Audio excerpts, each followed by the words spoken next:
Meus prezados irmãos, minhas irmãs, boa noite a todos. Que a paz de Deus possa estar com cada um de nós na vivência desse momento doutrinário promovido pelo Seno.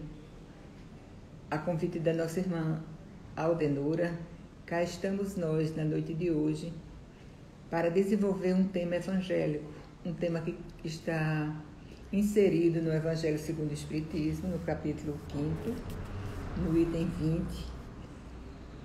E a titulação dessa mensagem é A Felicidade Não É Deste Mundo.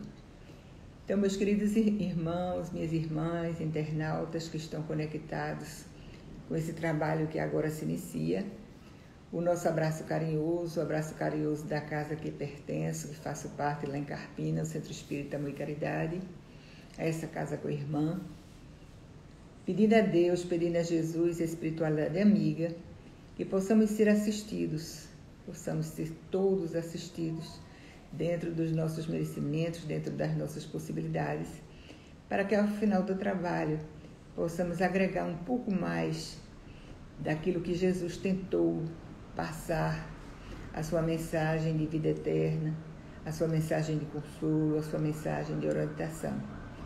Antes, porém, que possamos dar por iniciada a nossa palestra da noite, vamos pedir a todos que nesse momento façamos um pouco de silêncio interior e que possamos pedir as bênçãos da espiritualidade amiga para que todo o nosso trabalho possa decorrer na paz. Jesus amigo, Mestre amoroso e bom, aqui estamos, Mestre querido, punhado de espíritos, motivados pelo desejo maior, Jesus querido, de aprender, de somar um pouco mais de conhecimento às nossas bagagens, a fim de que, com mais equilíbrio, com mais fé, com mais paciência, com mais resignação, possamos levar à frente as tarefas que prometemos realizá-las aqui na Terra, no decorrer da nossa encarnação. Protege, ilumine e ampara, Jesus querido, aqueles que estão à frente materialmente desta casa, a Casa Seno. Protege todos aqueles que estão, neste momento, conosco, para a vivência desse momento de estudo. Protege os lares das pessoas que estão também a nos assistir. E em teu grandioso nome, Mestre querido, em nome de Deus, o Pai Maior, em nome da nossa Mãe Maria Santíssima, é que damos por iniciado o trabalho da noite, pedindo a Ti a ajuda, a inspiração e a paz, para que tudo possa decorrer da melhor forma possível. Em Teu grandioso nome, Jesus querido, em nome de Deus, o Pai Maior, em nome da nossa Mãe Maria Santíssima, que possamos então iniciar a tarefa da noite. Meus queridos irmãos, a temática, como eu disse ainda há pouco, intitula-se A Felicidade Não É Deste Mundo. É uma temática que disseram ainda há pouco também, que está inserida no capítulo 5º do Evangelho segundo o Espiritismo, esse capítulo que traz-nos lições belíssimas, orientações assim, muito adequadas, muito didáticas, muito pedagógicas, a fim de que possamos, de uma forma mais equilibrada, somar os nossos esforços e enfrentar de uma forma mais consoante com aquilo que a gente já aprendeu na doutrina espírita, através de um processo de equilíbrio, observando na aflição um processo de possibilidade de renovação para os nossos espíritos. A mensagem da noite, ela é de um espírito chamado François Nicole Madeleine. Foi uma mensagem que foi recebida em Paris no ano de 1863. Oportuna mensagem, principalmente agora, nesse momento de muitas dificuldades de toda a monta que nós estamos a passar e a sofrer, e onde muitas vezes muitas pessoas que não têm o conhecimento doutrinário, que não têm o conhecimento cristão, que não têm o conhecimento das orientações que a doutrina espírita nos passa, elas se frustram, elas sofrem de uma forma assim mais aflitivamente, e muitas delas entram em processos de depressão, esperando muitas vezes que o sofrimento seja diminuído, outras tantas busca a porta equivocada do suicídio. Então, para que a gente possa verdadeiramente se guiar nesta forma, que dissera há pouco, uma forma mais equilibrada, vamos observar a orientação desse espírito na sua oportuna mensagem. Ele nos relembra a fala que é comum a muitos de todos nós que passamos por aflições. Muitas pessoas assim dizem: não sou feliz. A felicidade não foi feita para mim. Exclama geralmente o homem em todas as posições sociais. É uma frase muito comum, é uma frase muito rotineira, onde se exclama essa realidade da não felicidade que tantas pessoas gostariam assim de vivê-la com mais intensidade, de uma forma mais absoluta. E o espírito François Madeleine, ele diz: isso, meus caros filhos, prova melhor que todos os raciocínios esta máxima do Eclesiastes: a felicidade não é deste mundo. De uma forma conclusiva, após o espírito relatar a realidade que é comum na aferição dos valores na vida individual de cada um de nós, em dizendo que a felicidade que não é feliz, o espírito vai logo concluindo, passa-nos logo uma conclusão. Isso, mais do que nunca, prova essa máxima do Eclesiastes, que a felicidade não é deste mundo. Continua o espírito François a dizer: nem a riqueza, nem o poder, nem mesmo a florida juventude são condições essenciais à felicidade. É um pensamento muito feliz que o François aí colocou, porque geralmente as criaturas humanas, elas atrelam a possibilidade de serem felizes se possuíssem um pouco mais de dinheiro, se tivessem ou detivessem o poder em suas mãos. Outros que já estão com a idade avançada, olhando para trás, recordam-se da sua juventude e ficam a imaginar: se eu tivesse menos anos, eu poderia ainda fruir um pouco de felicidade. Aí o espírito François Madeleine, ele diz que nem mesmo esses três fatores reunidos ao mesmo tempo, ou seja, riqueza, poder e florida juventude, possui a criatura humana as condições essenciais à conquista da felicidade. Nem mesmo reunidas essas três condições tão desejadas, porquanto no seio das massas mais privilegiadas, as pessoas de todas as idades vivem a se queixarem. Diante de tal fato, uma outra conclusão que o espírito François Madeleine ele tira e nos repassa, que é inconcebível, portanto, que as classes laboriosas e as classes militantes, elas tenham assim aquele sentimento de inveja em relação às pessoas que detêm um pouco mais de fortuna. Aí ele passa-nos também uma conclusão muito interessante. Ele diz: neste mundo, por mais que se faça, todos temos a nossa cota de labor e de miséria, de sofrimento e de decepções. É muito interessante, e aí a gente para analisar esse pensamento do espírito, porque ele vem nos dizer que muitas vezes as pessoas, porque observam outras pessoas, veem o exterior de outra pessoa e muitas vezes as veem de forma equilibrada levar sua vida, de uma forma onde elas não estão a murmurar contra os desafios que está a passar. Muitas vezes de fora, de longe, exteriormente observadas, as pessoas imaginam que elas sim, elas são felizes. E chegam, como disseram ainda há pouco, porque atrelam a felicidade à posse, atrelam a felicidade à riqueza, atrelam a felicidade ao poder. Então, há uma observação muito interessante. Todos nós, sem exceção, aqui na Terra, nós temos a nossa cota de decepção, de sofrimento, de labor e de miséria. Por quê? Além da nossa condição de espíritos imperfeitos que somos, a maioria de nós que compomos, a quantidade de espíritos que habitamos na Terra, a maioria de nós, espíritos aqui encarnados, somos espíritos imperfeitos.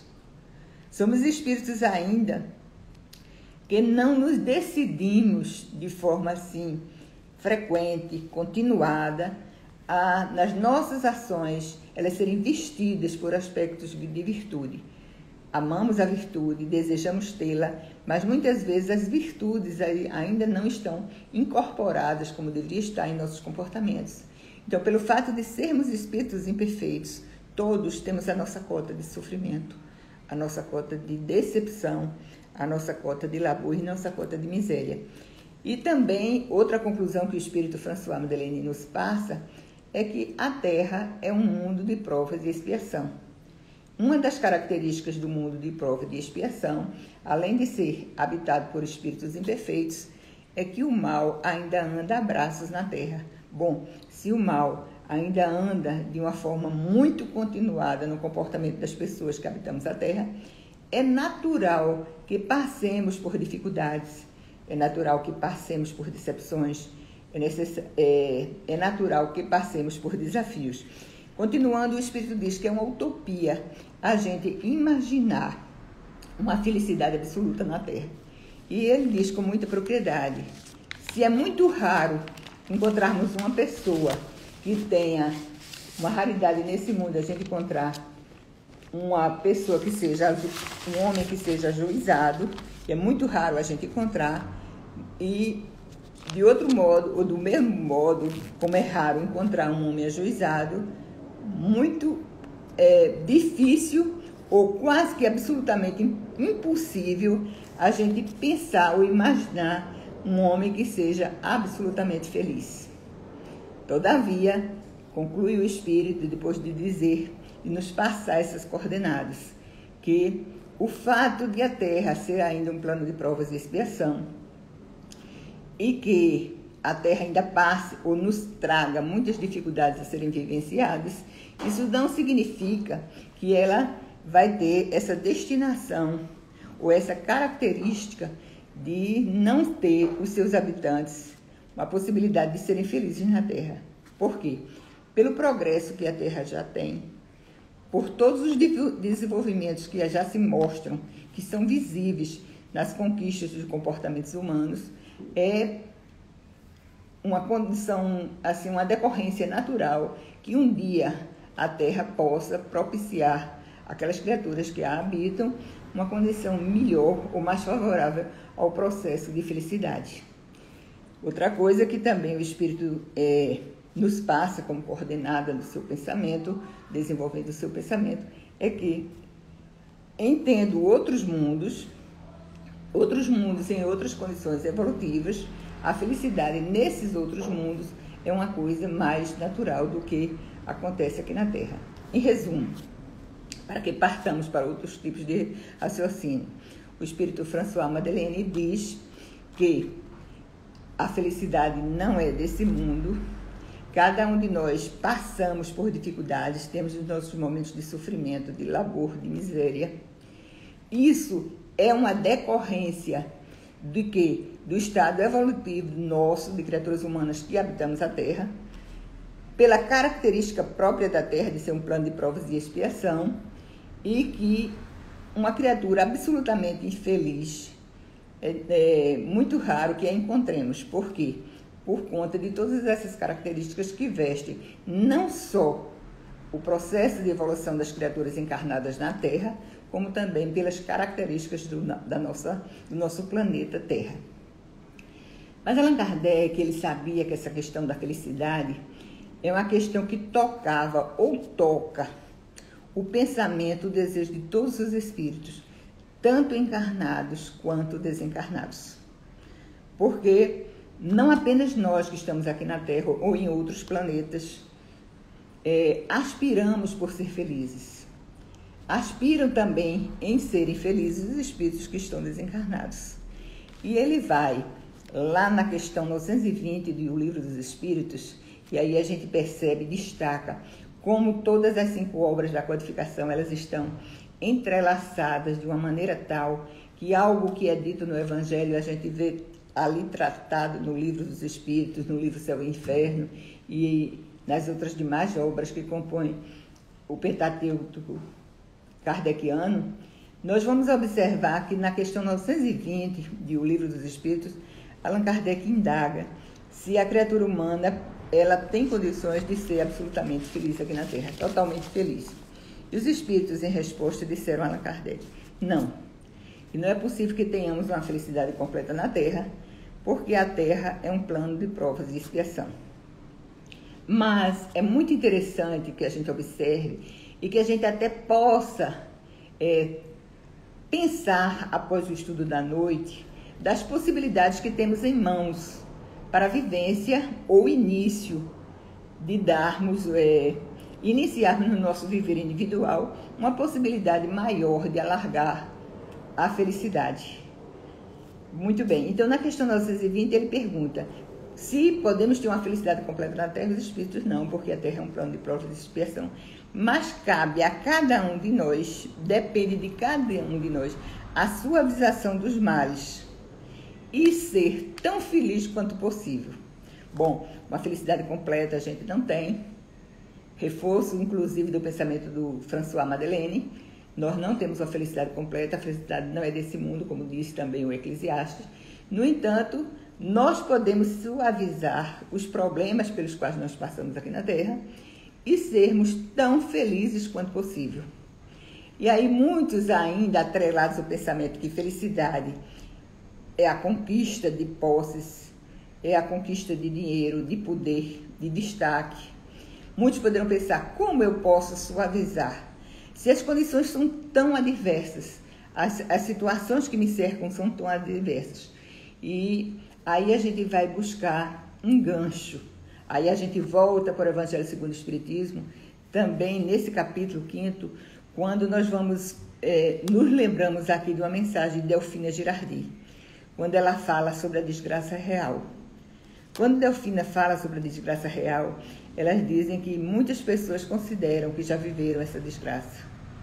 E ela diz que todos estão enganados. E as pessoas arrolam porque passam ou passaram por uma desgraça real.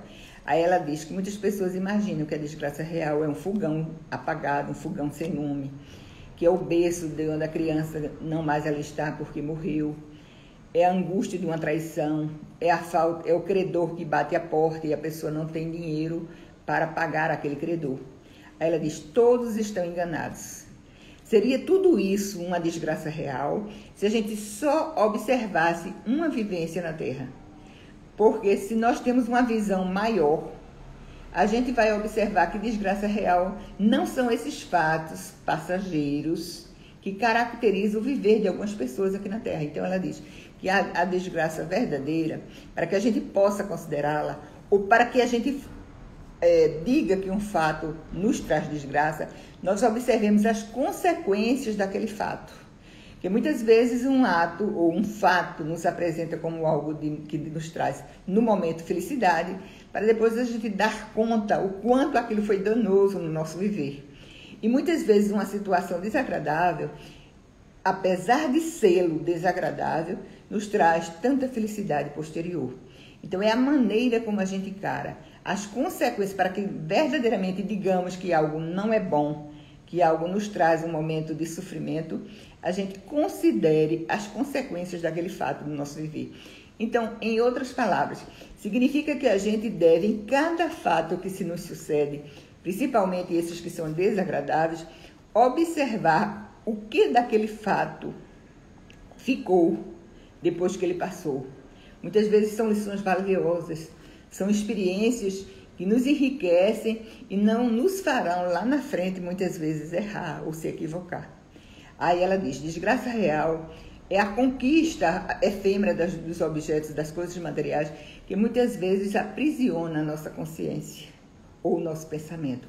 Aí sim, diz Delfina. Então Delfina de Girardi. Então a gente entende que absolutamente felizes não podemos esperar essa possibilidade ainda aqui na Terra de ser. No entanto, podemos suavizar mesmo as coisas mais desagradáveis, tirando dessas coisas lições preciosas que nos enriquecem no nosso processo de evolução espiritual. Muito bem. Aí Allan Kardec, pedagogicamente, ele já, com certeza, considerando o acerto, a visão dos espíritos que ali responderam à primeira questão, a questão 920, ele passa para a questão 921. E aí ele indaga se nós podemos ser relativamente felizes aqui na Terra. E os espíritos respondem a esse questionamento dizendo que todos nós, de um modo geral, somos obreiros da nossa felicidade. Ou seja, somos aquelas pessoas que trabalham o nosso processo de felicidade. E se cumpríssemos as leis de Deus, as leis divinas, a gente se forraria de muitos sofrimentos aqui na Terra. Aí nós observamos e chegamos até a ter uma conclusão, fazendo um liame, fazendo uma ligação com o livro O Céu e o Inferno. Quando, no Código Penal da Vida Futura, Allan Kardec diz que o espírito será mais feliz lá no mundo, ao chegar no mundo espiritual, se ele tiver mais virtudes do que defeitos, mais virtudes do que vícios.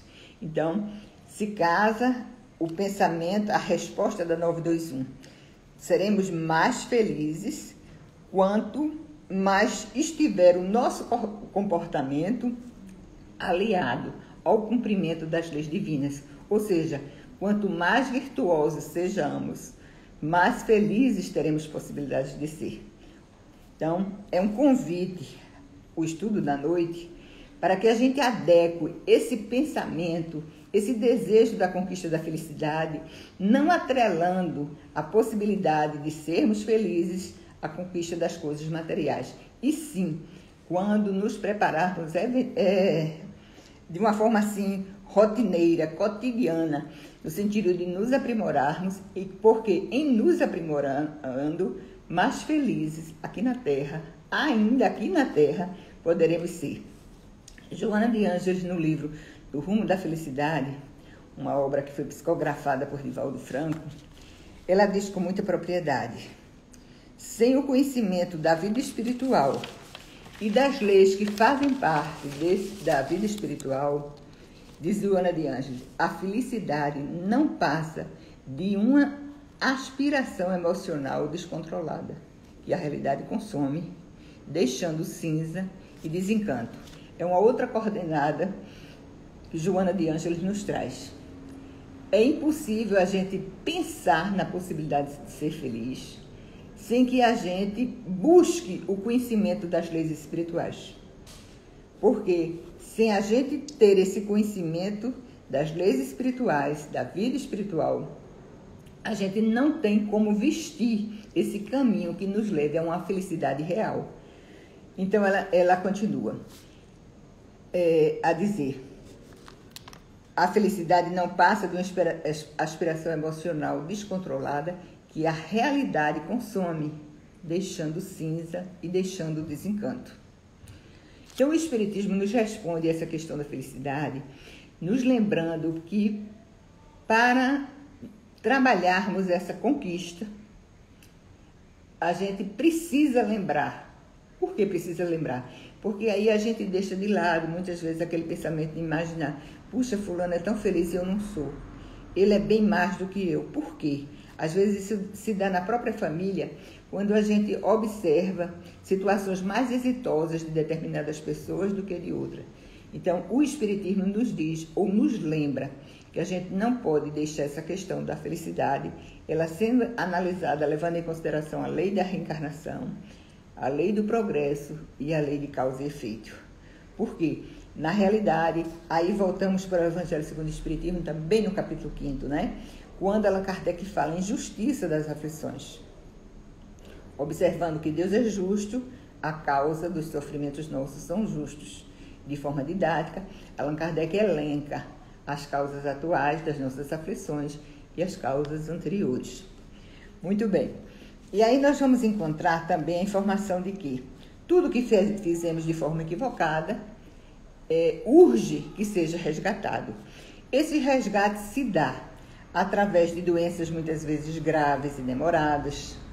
Esses resgates se dão através de deficiências físicas ou mentais.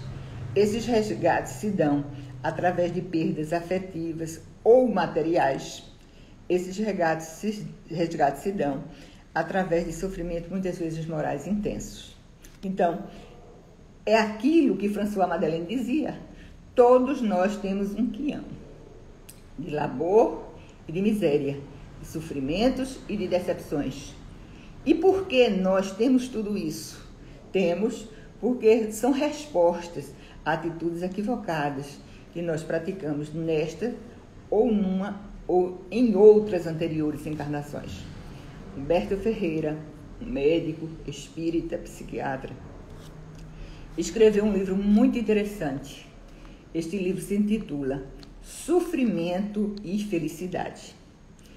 E Humberto Ferreira diz que existem fatores que verdadeiramente fazem parte do nosso viver e que são obstáculos ao nosso processo de aquisição da felicidade.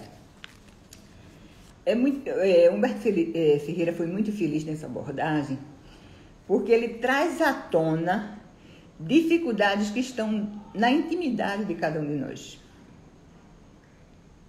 Muito feliz ele foi, e aí, mais uma vez eu repito, por quê? Porque ainda temos aquele pensamento muito vívido, muito forte no nosso pensar e no nosso sentir, que felicidade está atrelada a fatos, felicidade está atrelada a fatos assim que sejam exitosos, felicidade está atrelada a dinheiro, felicidade está atrelada a uma boa sorte, a uma boa estrela. Chego até a dizer isso, né? Muito bem. Ele traz, de uma forma muito feliz, de uma forma muito didática, fatores que residem na nossa intimidade, que são verdadeiros obstáculos à felicidade. Por mais que as situações sejam exitosas, por mais que aquele espírito tenha reencarnado num lar onde exista fartura financeira, tudo às mãos daquele espírito, muitas vezes ele não é feliz. E por que não é? Porque viver é importante, mas tão importante quanto viver é conviver. E aí observamos como existem falhas no nosso conviver. Por quê? Porque trazemos defeitos que ainda não foram bem trabalhados ou corrigidos. Por exemplo, aí ele coloca em primeiro lugar a questão do egoísmo. Diz Humberto Ferreira que a pessoa egoísta geralmente as pessoas egoístas geralmente são pessoas infelizes. A pessoa egoísta, ela só pensa na sua felicidade, só pensa na satisfação dos seus desejos. Em ela, só pensando em si, as pessoas que convivem com ela, principalmente aquelas que na sua ligação afetiva fazem parte ou compõem a sua família e por isso ligadas afetivamente a elas, essas pessoas, as pessoas egoístas, elas exigem muito do outro. Elas não são felizes porque elas não trabalham os seus relacionamentos e fazem, por outro lado, as pessoas que convivem com ela infelizes. As pessoas infelizes, elas podem estar junto do egoísta durante muito tempo, mas às vezes elas se cansam. Quando elas se cansam, muitas vezes, de satisfazer o pensamento ou as exigências do egoísta, ele diz que o amor acabou, nunca existiu. Porque, na realidade, ele amava uma pessoa que ele usava.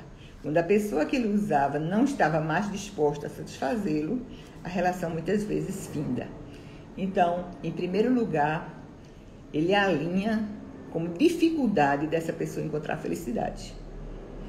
Em segundo lugar, Humberto Ferreira fala a respeito da ambição. E ao falar sobre a ambição, ele diz que aquilo que todos nós já sabemos, o que caracteriza uma pessoa ambiciosa. Ela almeja a conquista de várias coisas materiais. Quando as conquista, elas nunca se satisfazem. Eu me lembro, só para a gente dar um cunho descontraído, a característica que veste o ambicioso, aquela situação que foi contada certa feita por Divaldo Pereira Franco, de uma colega de trabalho. E essa colega de trabalho, de Divaldo, em sabendo que Divaldo é médio, é médio, e aí ela bem próxima a ele disse, olha, eu vou pedir a ele coisas que eu gostaria de obter.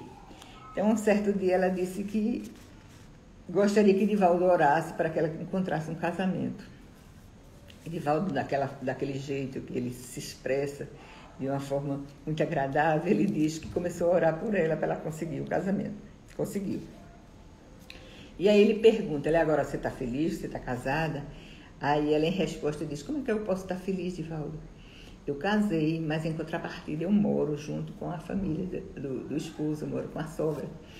Aí Divaldo sorri, aí ela disse assim, eu gostaria que você orasse para que eu pudesse viver na minha casa própria. E aí a casa própria ela conseguiu. Está feliz? Ela disse, não. Como é que eu posso estar feliz se eu casada não tenho filho? E aí os pedidos se sucediam. Um certo dia a criança tinha chegado e Divaldo pergunta, está feliz agora? Já você casou, você agora já vive na sua casa própria, você tem um filho que era desejado. Está feliz? Ela disse, não estou feliz porque eu venho trabalhar de ônibus.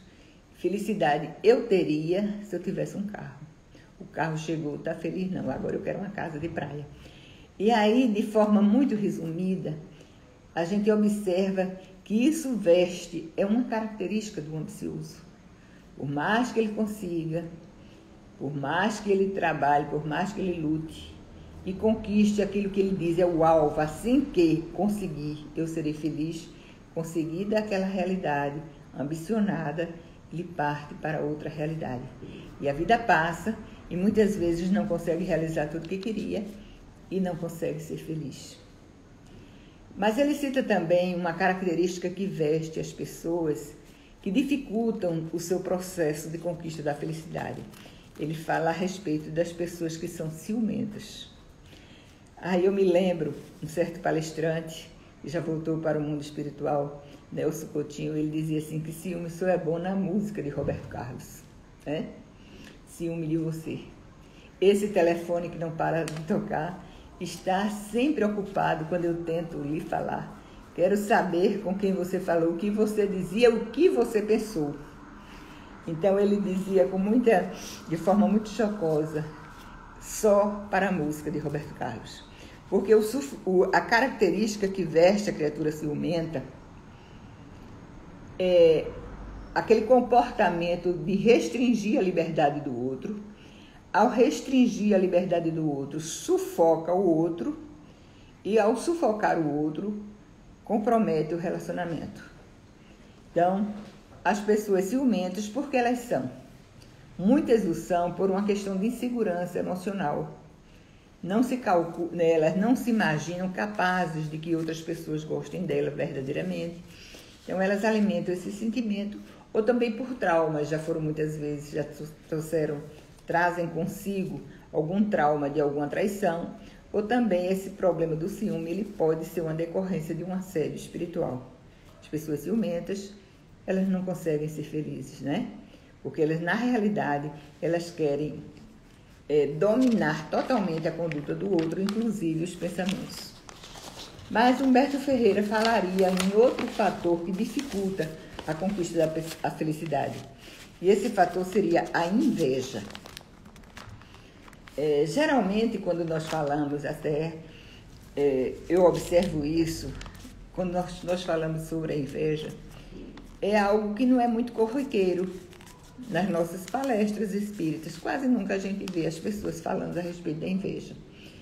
Mas a inveja é algo, que diz Humberto Ferreira, que cada um deve fazer uma busca em si própria, para observar se o é. E como nós vamos saber que somos pessoas invejosas? Aí ele diz, o invejoso é aquela pessoa que se sente mal com a conquista do outro. Nunca ele é feliz, porque ele nunca se sente bem quando alguém tem um pouco mais que ele. Aí ele desenvolve dentro de si, ou não se trabalha para coibir ou transformar esse sentimento. Ao contrário, é uma pessoa aflitiva, é uma pessoa que se revolta muitas vezes contra Deus, se revolta contra a vida, e tem uma característica também que veste a pessoa invejosa. Ela procura desdenhar ela procura diminuir as conquistas do outro. Em fazendo isso, ela muitas vezes traz problemas grandes para o seu relacionamento, quando as pessoas captam essa característica do invejoso e ele próprio não desenvolve a possibilidade de ser feliz. Por que ele não é feliz? Porque muitas vezes ele perde o sono, porque o outro tem um pouco mais que ele. Percebamos como são interessantes esses fatores alinhados por Humberto Ferreira, que são obstáculos a que conquistemos uma felicidade relativa aqui na Terra. Relembremos, em primeiro lugar, ele falou a questão do egoísmo. Em segundo lugar, ele falou a respeito da ambição. Em terceiro lugar, ele falou a respeito do ciúme. Em quarto lugar, ele falou a respeito da inveja. Mas existem outros tantos fatores que a gente vai observar que esses fatores se casam, inclusive, a existência desses fatores diferem daquilo que pode ser ou fazer verdadeiramente um espírito feliz. Na questão 967 do Livro dos Espíritos, mais na frente a gente vai dizer, Allan Kardec, preocupado ainda sobre essa questão da felicidade, ele pergunta o que caracteriza, o que é que faz a felicidade, o que caracteriza a felicidade dos bons espíritos. E aí a gente vai ver o que os espíritos disseram sobre Allan Kardec, sobre a questão Allan Kardec. Muito bem, mas existe um outro fator que obstacula a felicidade, fator que está dentro, muitas vezes, da própria criatura humana. É quando elas alimentam dentro de si sentimentos de ódio, né? O ódio é um obstáculo forte à conquista da felicidade, porque causa infelicidade às pessoas que estão aqui na Terra, causa infelicidade àqueles que já voltaram para o mundo espiritual, e a pessoa que odeia, ela vive um verdadeiro inferno interior, sem contar ainda, ou acrescendo ainda, que ela estabelece sintonias negativas infelizes com espíritos que também alimentam dentro de si ressentimento, vingança e odeio. Eu me lembro de uma história contada, narrada no O Livro do Perdão, de uma psicóloga chamada Ruby Kazagian. Essa mulher, essa escritora, ela foi estuprada quando jovem. E ela disse que passou a vida inteira, odiando aquela pessoa que a estuprara. Mas aquilo fazia muito mal a ela, aquela energia fazia com que ela não tivesse motivação, inclusive, para viver.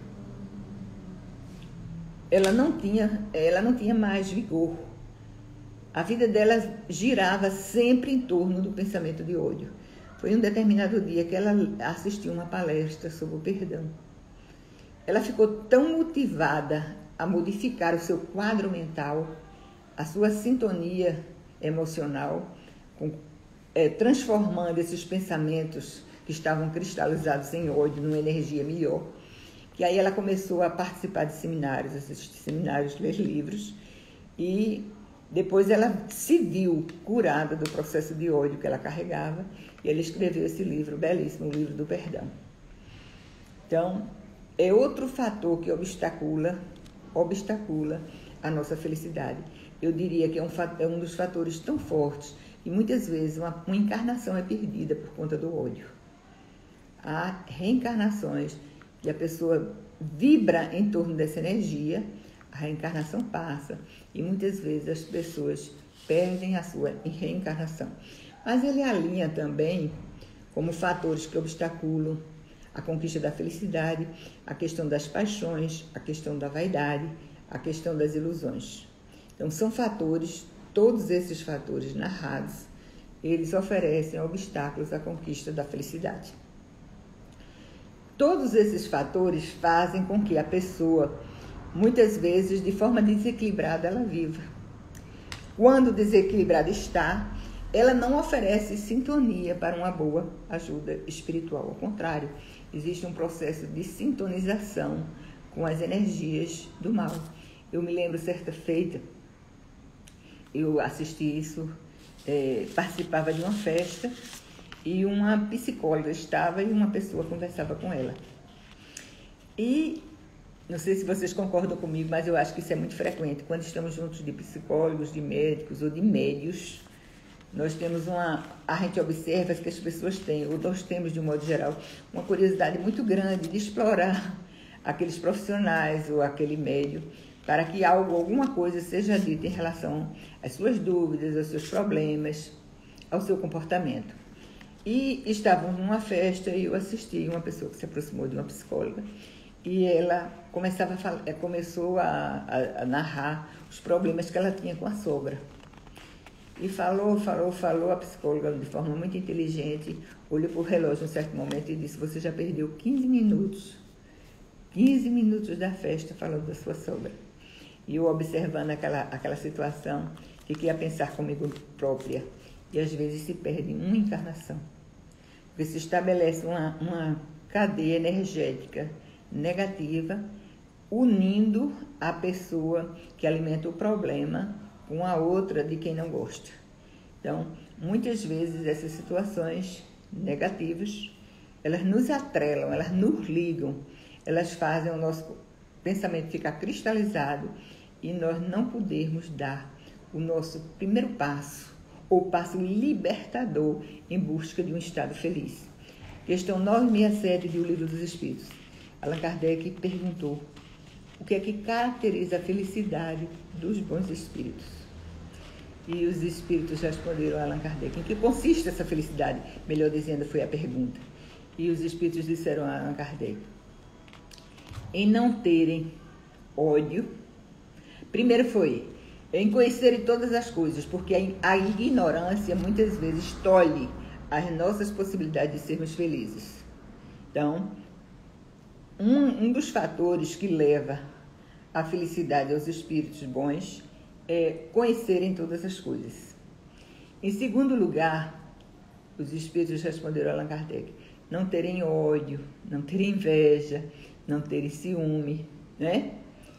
Quer dizer, os vícios morais, alguns deles tratados por Humberto Ferreira no livro Sofrimento e Felicidade, os vícios morais, eles dificultam a conquista da felicidade. Os espíritos felizes conhecem todas as coisas, não têm vícios, e outra característica da felicidade deles é a prática do bem, os faz felizes, né? Gostaria, já caminhando para os nossos momentos, que finalizaremos a palestra, narrar um fato que está lá no livro Boa Nova, no capítulo intitulado Bom Ânimo. E neste capítulo, o livro foi psicografado por Chico Xavier, pelo espírito do irmão X, está narrado a situação emocional que vestia Bartolomeu. Quem era Bartolomeu? Era um dos apóstolos dedicados ao trabalho do Cristo. Em todas as pregações que Jesus fazia, lá estava Bartolomeu. Mas existia algo que caracterizava emocionalmente o espírito de Bartolomeu. Ele era triste. Ele alimentava dentro de si uma tristeza muito grande. Uma tristeza que muitas vezes, não apenas vamos narrar sobre Bartolomeu, mas muitas vezes caracteriza a criatura na Terra, trazendo consigo muitas vezes lembranças inconscientes de fatos de vidas passadas, tendo expectativas, muitas vezes que não são concretizadas como expectativas boas. O espírito sofre e se tomba, né, emocionalmente diante daquelas dificuldades, diante daquelas provações. Um determinado dia, lá na casa de Pedro estava junto com as pessoas que ali e compunham a sua família. Eles estavam ligados a tarefas domésticas. E Jesus, então, aproveitou a oportunidade, em observando esse sentimento que vestia emocionalmente Bartolomeu, e indaga-lhe, né, sobre o que se ele gostaria de algo falar. E Bartolomeu disse que sim. E é interessante que ele narra de uma forma que abrange, né, aquilo que eu disse ainda há pouco. Abrange a vida de muitas pessoas por conta de expectativas que temos em relação às pessoas que nos cercam, os fatos que também sucedem constantemente no nosso viver. Então ele dizia que era triste, era uma tristeza que ele não sabia explicar. No entanto, ele disse que quando viu Jesus falar a respeito do reino de Deus, a respeito da felicidade que a gente poderia encontrar nesse reino, posteriormente na vida eterna, aí ele disse, eu fiquei feliz. Porque aqui na terra, dizia Bartolomeu, o que é que nós encontramos aqui na terra? Muitas misérias no caminho da terra, pois aqui observo o selo do mal parece obscurecer as coisas mais puras. Por toda parte, a vitória do crime, o jogo das ambições, a colheita dos desenganos. A voz do apóstolo se tornava quase abafada, porque as lágrimas, naquele momento, começou a correr. Jesus, em resposta a Bartolomeu, ele diria que verdadeiramente ele dissera que o seu reino não era deste mundo. Mas há algo muito importante na fala de Jesus para Bartolomeu, que é um aconselhamento, porque percebamos as características descritas por Bartolomeu naquele momento em que ele olhava as coisas que aconteciam na terra. O que Bartolomeu narrava são fatos que acontecem hoje. Porque, repitamos, ele dizia, por toda parte, a vitória do crime, o jogo das ambições, a colheita dos desenganos. Jesus disse que, de fato, ele dissera que seu reino não era deste mundo, mas ele não tinha vindo à terra sem a confortadora certeza de um dia estender esse reino para as pessoas que morejam aqui na terra. De fato, nós não podemos esperar uma felicidade absoluta. No entanto, coordenada Jesus trazia, ele também trazia essa certeza da possibilidade de estender momentos de felicidade aqui na terra. Aí Jesus diz algo muito interessante, narrado pelo irmão X. A vida terrestre é uma estrada pedregosa que nos conduz aos braços amorosos do Pai. Em todos os momentos nessa vida terrestre, nós temos a oportunidade de construir, de lançar a boa semente, ou seja, realizar um bom trabalho. Mas diria Jesus a Bartolomeu, em geral, os homens abusam desse ensejo precioso para anteporem a sua vontade imperfeita aos desígnios superiores, perturbando a sua própria marcha. Então, existe um projeto grandioso de ajudarmos a construção de um reino de mais paz aqui na Terra, de mais felicidade. E o que é que nós fazemos de um modo geral? Nós desperdiçamos essa oportunidade e a gente se fere nessas pedras que Jesus dissera, a vida terrestre é uma estrada pedregosa que nos conduz aos braços amorosos do Pai. Quando a gente antepõe a nossa vontade, a vontade do Pai, geralmente assumimos erros, equívocos e urge, e é necessário que nós voltemos para retificar os passos errados. Daí o sofrimento. Aí, Bartolomeu estava sendo advertido a respeito dessa realidade que cercava a vida dele, mas cercava a vida de cada um de nós, ou cerca a vida de cada um de nós. Ele indagaria Jesus, porque Jesus dissera a Bartolomeu, aproveitar a oportunidade, dissera que ele estava trazendo a boa nova, e a boa nova deve produzir alegria. Como é que a gente dá uma boa notícia e a gente não trabalha dentro de cada um de nós esse processo de alegria? Aí Bartolomeu, indagativo, ele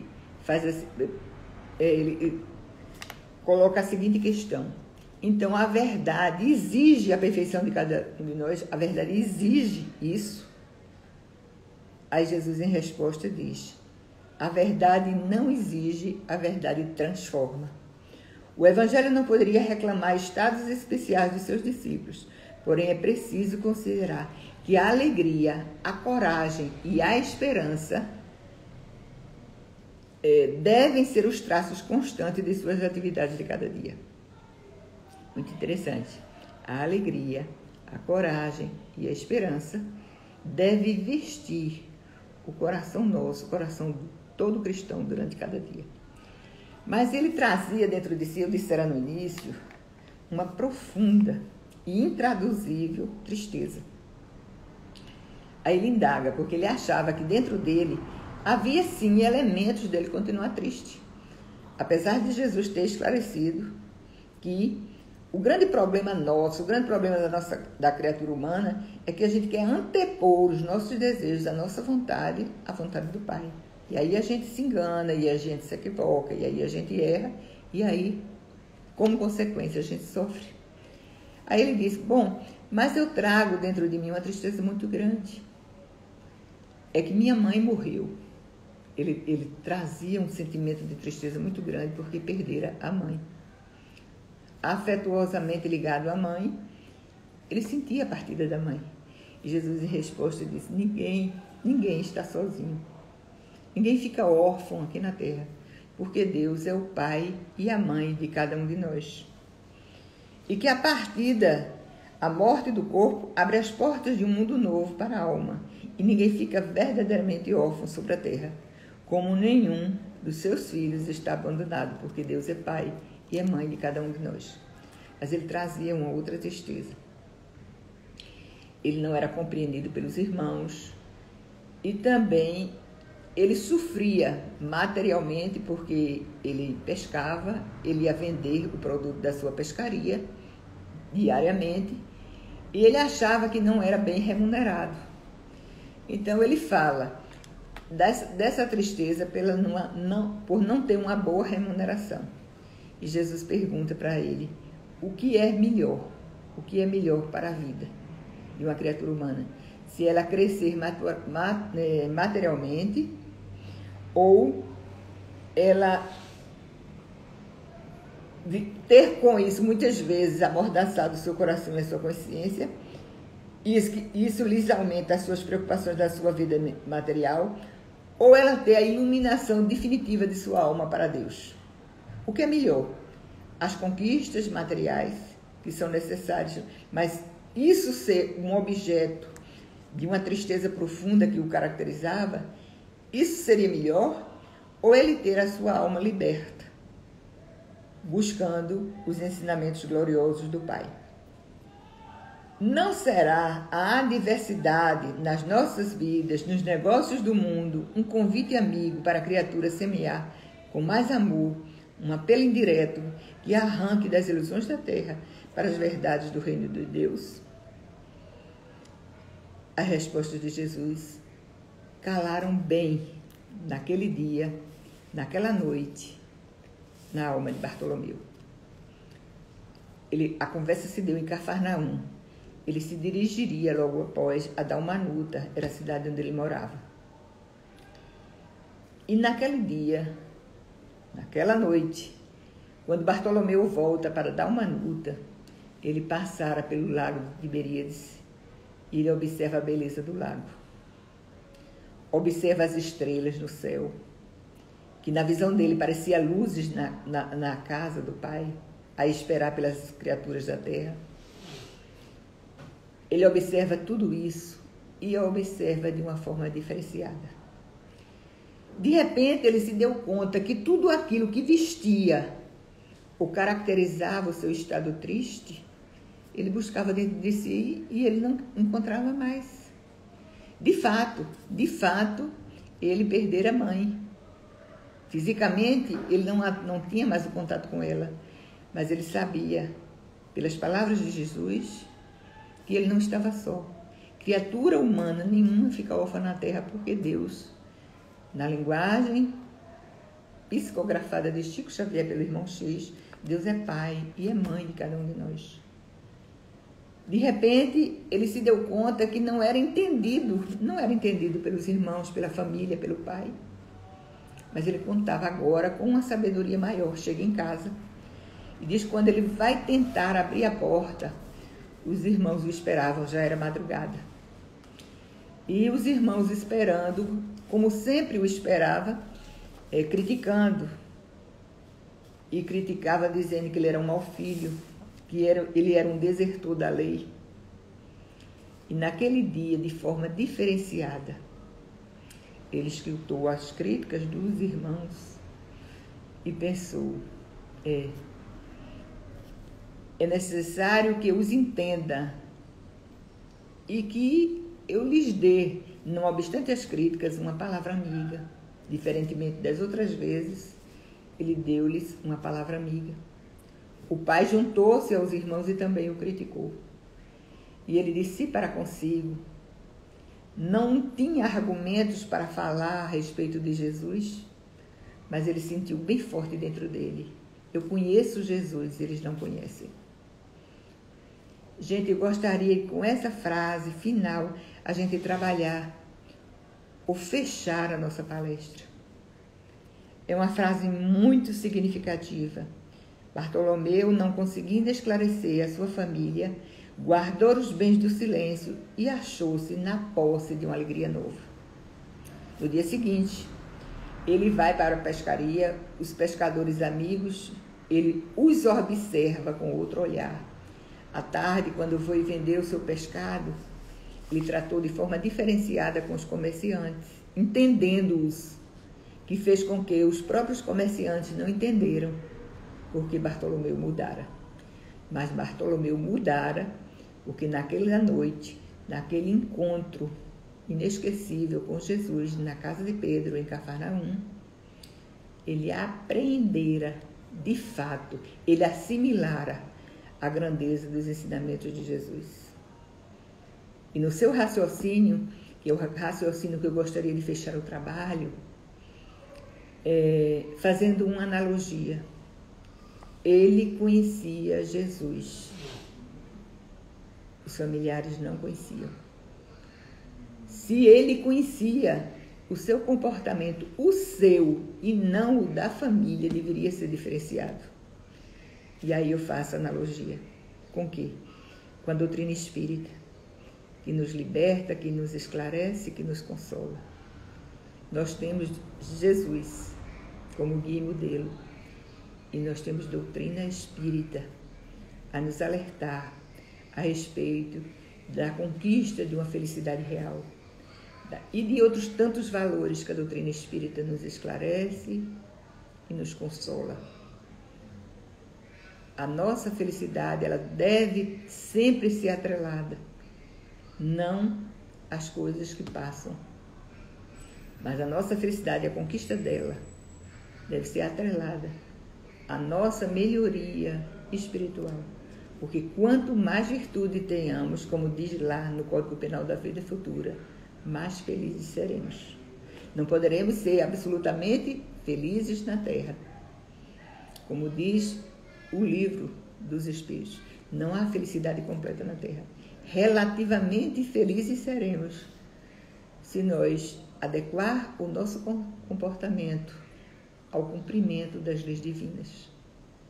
As leis morais contidas na terceira parte do livro dos Espíritos, resumida na lei de amor, na lei de justiça e na lei da caridade. Muita paz para todos.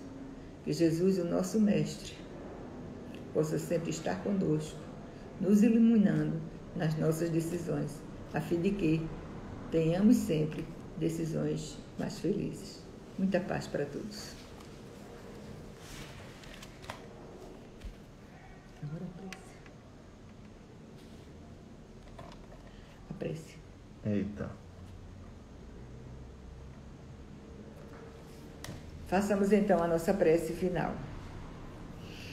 Jesus amigo, aqui estivemos, Mestre, reunidos em Teu nome, nesse propósito que nos une a todos de aprendermos um pouco mais a respeito da Tua doutrina. Protege-nos, Jesus, individualmente a cada um de nós.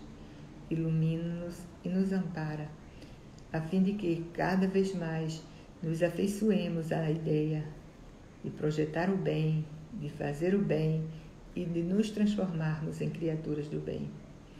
Em Teu grandioso nome, Mestre querido, em nome de Deus, o Pai maior, em nome da nossa Mãe Maria Santíssima, agradecidos pela oportunidade do trabalho, pedimos para concluir a tarefa da noite de hoje.